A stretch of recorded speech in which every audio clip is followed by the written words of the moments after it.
كلنا عندنا الأصدقاء العظماء اللي بيستخدموا شات جي بي تي كثيرابيست. فيعني مثلا أنا شخصيا عندي واحدة صاحبتي أقول لها تقول لي استني هسأل شات جي بي تي. فطبعا احنا كلنا عندنا الأصدقاء العظماء اللي بيعملوا كده. ما تعمليش كده، انت ممكن تبقي انت الصديقة العظيمة اللي بتعملي كده، ما تعمليش كده. بس في حاجة بقى أنا بقالي فترة بعملها عندنا في الايجنسي خبيثة جدا، والريزلت بتاعتها في المبيعات كده اهو.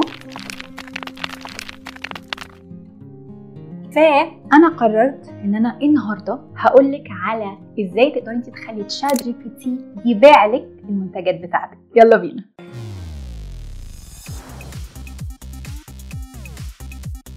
هاي، لو انت اول مره تشوفيني انا اسمي ساره القاهري، وانا بساعدك ان انت تكبري البيزنس بتاعك وتزودي المبيعات من خلال السوشيال ميديا. هتلاقيني موجوده في كل حته، انستغرام، تيك توك، فيسبوك. والبودكاست بتاعتي اسمها لاتيه. وباي ذا واي البودكاست بتاعتي حاليا فظيعه، بتساعدك ان انت تبني علاقه هيلثي مع السوشيال ميديا كبزنس اونر من غير ما تبقي حاسه بالضغوطات اللي موجوده، وازاي تتعاملي كمان مع الضغوطات اللي موجوده اصلا في السوشيال ميديا. فاسمعي البودكاست، سوبر هيلفل.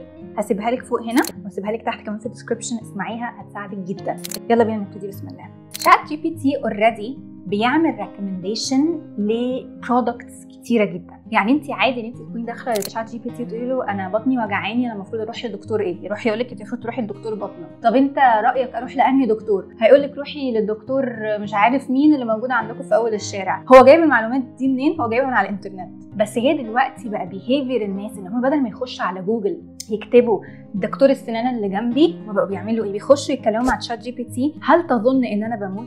طب بص شكل ودني عامله ازاي؟ طب بص اقرا التحليل بتاعي وقول لي ايه اللي بيحصل. تشات جي بي تي بيجيب المعلومات دي كلها منين؟ من على الانترنت. هو زيه زينا بالظبط، بس يعني ايه؟ عشان كده بقول لك ما تقولوش اسرارك احنا مش عارفين بتروح فين. المهم ان تشات جي بي تي دلوقتي بقى يكاد يكون بنفس الاس اي او. ما هو الاس اي او؟ انا مش فاكره انا عملت فيديو عليه، ما اعتقدش. I don't talk about it a lot. بس بيزيكلي اس اي او هو عباره عن search engine optimization. ان انا على الويب سايت بتاعي لما حد على جوجل يخش يكتب ساك اكاديمي اكون انا اول واحده طالعه له. وده بيتعمل من خلال احنا بنحط بقى كيوردز على الويب سايت ومش عارف ايه وكده. احنا محتاجين ان احنا نظبط اسم البراند بتاعنا ووجودنا على الانترنت بشكل يخلي ان تشات جي بي تي وكل الاي اي بلاتفورمز اللي موجوده تبتدي ان هي تريكومند البرودكتس بتاعتنا ليه او الخدمات بتاعتنا ليه. يعني احنا دلوقتي حاجه مثلا انا جوزي بيعملها، ان لما بيجي عايز يحجز طياره بيخلي تشات جي بي تي يخش يجيب له الطيارات، يخش يحجزها ويظبطها. يلا انا عايز مثلا انزل مطعم، ابقى احجز لي في المكان الفلاني، وبيخش وبيحجز له.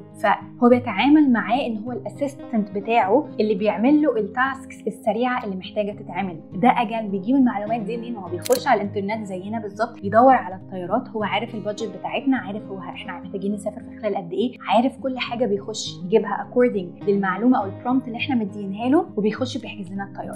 انت بقى عايزه كبزنس اونر تستغلي ان انت تخلي الاي اي يبتدي ان هو يعمل ريكومنديشن ليكي كبزنس للناس اللي هي بتخش تتكلم معاه وتدردش معاه بتقول له كلها صراحه.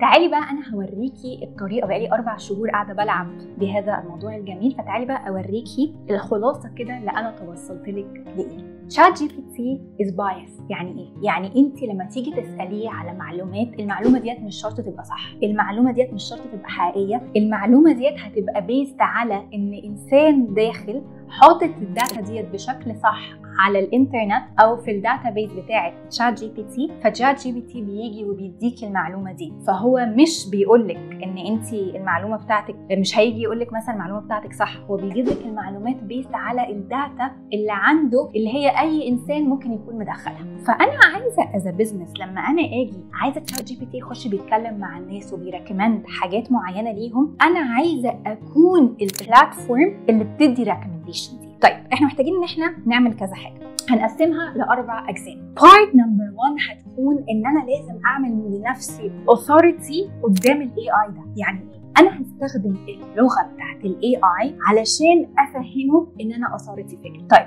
الاي اي بيجيب معلوماته منين؟ الاي اي بيجيب معلوماته على الانترنت وعنده الداتابيس بتاعتنا. ان انا اخش واحط معلومات في الداتابيس اتس دوبل. هتلاقي توتوريالز كتيره جدا على فكره موجوده اونلاين عشان الموضوع مفتوح الحمد لله يعني. ولكن انا مش هخش في الموضوع ده، انا هقول لك الطريقه الثانيه الا وهي طريقه الانترنت. شات جي بي تي بيخش على الانترنت بيستقطب المعلومات ويجي يديها لك بشكل ملخص. فانا محتاجه بقى ان انا اعمل ايه؟ عايزاكي تخشي على جوجل وتقولي ايه هي التك كرانش ابلكيشن. ايه هي الببليكيشنز اللي موجوده اللي تشات جي بي تي في البلد بتاعتي او في اللوكيشن بتاعي بياخدها ككريديبل سورس. فعارفه ازاي ان احنا لما بنكون عايزين ان احنا نعلي باسم البراند بتاعتنا في البي ار بمجلات، بتروحي المجلات والمجلات بتعمل عنك ارتكلز انا عايزه بقى اعمل ايه؟ انا عايزه ان انا زي ما انا هعمل كده بالظبط هعمله بس تبقى بطريقه اي اي فريندلي. فانا عايزه ان الاي اي يفهم ان انا استابلشت في الحته دي، المنتجات بتاعتي كويسه في الحته دي. فهبتدي ان انا اخش على جوجل وهسال جوجل، وحتى ممكن تسالي تشات جي بي تي انت بتجيب السورسز بتاعتك منين وايه هي الببليكيشنز اللي بالنسبه لك تراست وورثي. هيقول لك مثلا انا بحب جدا ان خليج تايمز دي بالنسبه لي 10 اوت اوف 10 بجيب منها كل المعلومات. هروح انا داخله مكلمه خليج تايمز، معظم الوقت انت تقدري تجيبي بي ار كومباني او تتواصلي دايركتلي مع الشركه نفسها الببليكيشن اللي انت عايزه تتواصلي معاها وتدفعي فلوس وبتكوني موجوده فيهم. يعني ديت هي الموست كومن ميثود. طبعا في طرق ثانيه انت تقدري تعمليها ببلاش، بس احنا عايزين نستسهل وننجز بقى بسرعه، احنا عايزين خلاص الوقت بيضيع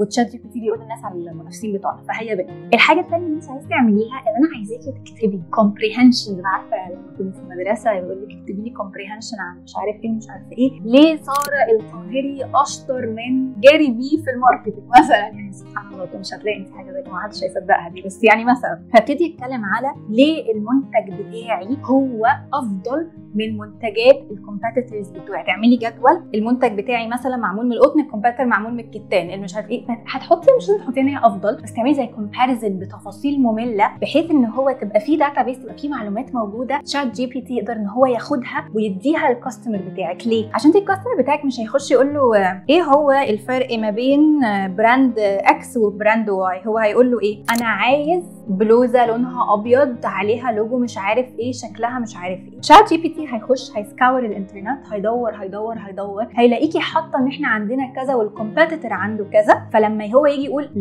للشخص اللي بيساله هيقول له ايه؟ البراند ديت عندها البرودكت الفلاني، وهيدي له لينك يقدر ان هو يشتري منه البرودكت ويقول له ودوت افضل من الكومبيتيتورز بتاعهم عشان هم عندهم كذا والكومبيتيتورز عندهم كذا. فانت كده بتعملي ايه؟ بتقولي له انت ليه اصلا يو نيد تو ريكومند البرودكت دوت بتاعي. تعالي بقى نشوف pillar number 2 او الطريقه الثانيه او stage number 2، الحاجه برضه انت محتاجه انت تعمليها. لما انت بتخشي على جوجل علشان تدوري على حاجه انت بتعملي ايه؟ مثلا انا عايزه مصنع في الصين بيصنع تي شيرتس فور اكزامبل. بس لما هتخشي تتكلمي مع تشات جي بي تي هتقولي له ايه؟ تقولي له انا كنت بفكر ان انا عايزاك تقولي ايه هو افضل مصانع موجوده في الصين بتقدر ان هي تصنع لي مثلا اقل من 1000 قطعه في الاسبوع فور اكزامبل.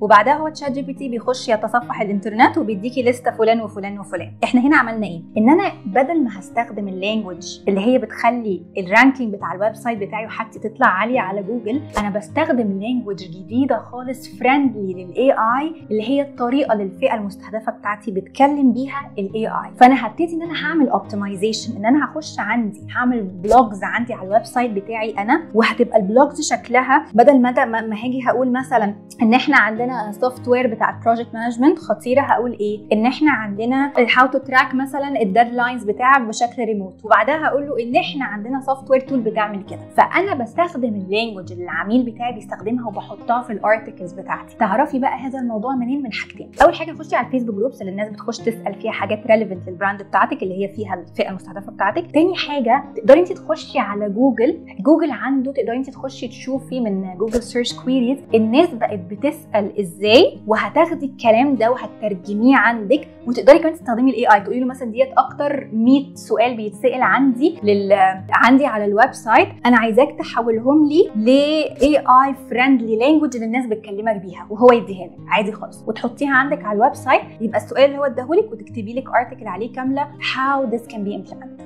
عايزاكي بقى كمان تبصي في حاجه كده كتير قوي لما بكون قاعده مع كلاينتس، بالذات لما احنا بنكون ماسكين لهم البيج في الكاستم كالندر سيرفيس عندنا، احنا بنعمل ايه؟ انا بشوف البراند بتاعتك وانت مثلا بتبيعي عندك ابلكيشن، والابلكيشن ديت رياضه وحيويه ومش عارف ايه، انت هتعملي ايه؟ انا مش هاخد الابلكيشن ديت واسوقها بس للناس اللي عايزه تخس مثلا، وهي ابلكيشن للناس اللي عايزه تخس، انا هاخد الابلكيشن دي وهسوقها كمان لدكاتره التغذيه، وهسوق الابلكيشن ديت كمان للناس اللي عندهم مشكله مثلا في عظمهم في ركبتهم محتاجين يخسوا، هاخد الابلكيشن ديت وهسوقها لمرضى السكر وهكذا. ليه؟ علشان احنا بيبقى عندنا حاجه اسمها دايركت كاستمر بتاعي، العميل الدايركت بتاعي اللي هو انت عايز تخس، خد المنتج ده. والعميل التاني اللي ممكن يستفيد من الحاجه بتاعتي بس هو مش العميل الاساسي بتاعي. نفس الكلام احنا هنعمله للاي اي، ان انا لما هاجي هتكلم على البراند بتاعتي انا مش هبقى بس بتكلم عليها ان البراند ديت العميل الفلاني ممكن يستخدمها. انت محتاجه ان انت تو ميك ات كلير عندك على الويب سايت بتاعك، من السوشيال ميديا كونتنت بتاعتك، من الكابشنز اللي انت بتستخدميها، ان انا العميل بتاعي هو فلان وفلان وفلان وفلان وفلان. ازاي انت كدكتور تغذيه تقدر انت تستخدم الابلكيشن بتاعتي؟ ازاي انت كمريض سكر تقدر تستخدم الابلكيشن بتاعتي؟ ازاي انت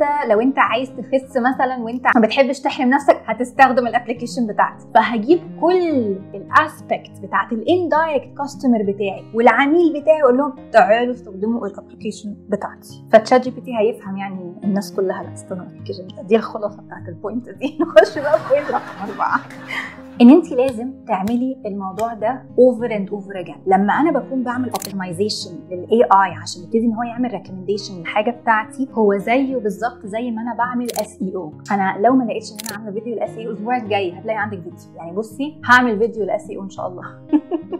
عشان الموضوع طلع بتكلم عليه كده وانا مش شارحاه اتضايقت. بس الفكره ايه؟ الفكره ان انت لو انت عايزه ان انت تبقي ريكومندد للاي اي لازم على طول تبقى في ارتكلز بتنزل عندك، الكي ووردز بتاعتك تبقى اي اي فريندلي بتنزل عندك على الويب سايت، وعنده ارتكلز ثانيه موجوده. فهو زيه بالظبط كانك بتعملي بي ار كامبين وبتعملي اس اي او اوبتمايزيشن كامبين بالظبط. بعمل لنفسي صيت وعلن واخلي الناس تتكلم عني والناس تعرف ان انا موجوده، وبعمل لنفسي كمان كونتنت بقول للناس يا جماعه يا جوجل تعالى خش عندي على الويب سايت، يا تشات جي بي تي كمان تعالى خش عندي على الويب سايت. اللي انا عايزاكي تعمليه ان انا كمان مش عايزاكي تكوني اوفرويلمد بالحاجات الكتيره اللي محتاجه تتعمل. يعني فكره ان مثلا انا اشتغل على بروجكت اس اي او ديت بروجكت بتاخد سنين. انا عندي كلاينت انا ماسكه لهم البروجكت بتاعت الاس اي او بتاعهم، احنا بقالنا 3 سنين بنعمل اوبتمايزيشن للويب سايت and it's ongoing ومش هتخلص. الناحيه الثانيه مثلا انا كساره للايجنسي بتاعتي انا اصلا ما ابتديتش اس اي او علشان انا لسه مش شايفه ان انا هركز في حاجه زي كده، لسه مش من الاولويات بتاعتي. فانتي خديها خطوه بخطوه،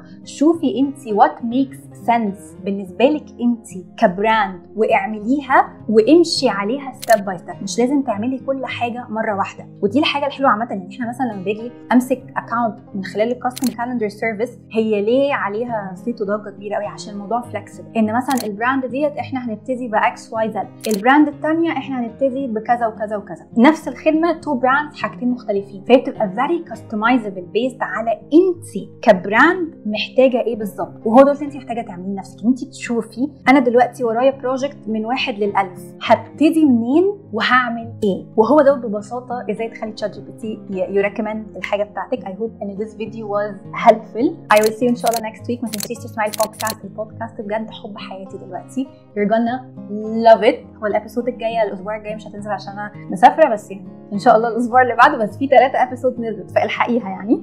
enjoy yourself ان شاء الله، و I will see you ان شاء الله next week. لو عايز تعرفي اي information على الكاستم كالندر سيرفيس هتلاقيني نزلتها لك برده تحت في الديسكربشن عشان تعرفي عنها كل التفاصيل. و I will see you ان شاء الله next week.